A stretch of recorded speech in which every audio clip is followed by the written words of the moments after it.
السلام علیکم ورحمۃ اللہ وبرکاتہ۔ عالم دین کی شان، علماء کرام کی فضیلت، اہل علم کے ساتھ اللہ تعالیٰ کا خصوصی بھلائی کا ارادہ۔ دنیا میں ہر طرح کے لوگ رہتے ہیں۔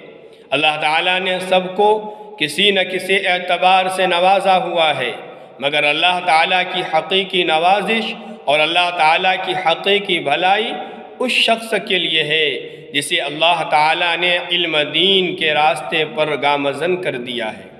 حدیث پاک میں ہے، رسول اللہ صلی اللہ علیہ وسلم نے ارشاد فرمایا، اللہ تعالیٰ جس کے ساتھ بھلائی کرنا چاہتا ہے اس کو دین کی سمجھ عطا فرماتا ہے۔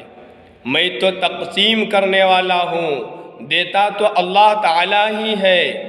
یاد رکھو، ہمیشہ یہ امت اللہ کے حکم پر قائم رہے گی۔ جو شخص ان کا مخالف ہوگا ان کو نقصان نہ پہنچا سکے گا یہاں تک کہ قیامت آ جائے۔ اللہ تعالیٰ کی بھلائی سے مراد قرآن و حدیث کا علم، دین کے احکام و مسائل کا علم اور حلال و حرام کی تمیز۔ یا اللہ، ہم سب کو علماء کرام کی، فقہائے کرام کی ادب و احترام کرنے کی توفیق عطا فرمائے اور ہمیں بھی علم دین عطا فرمائے۔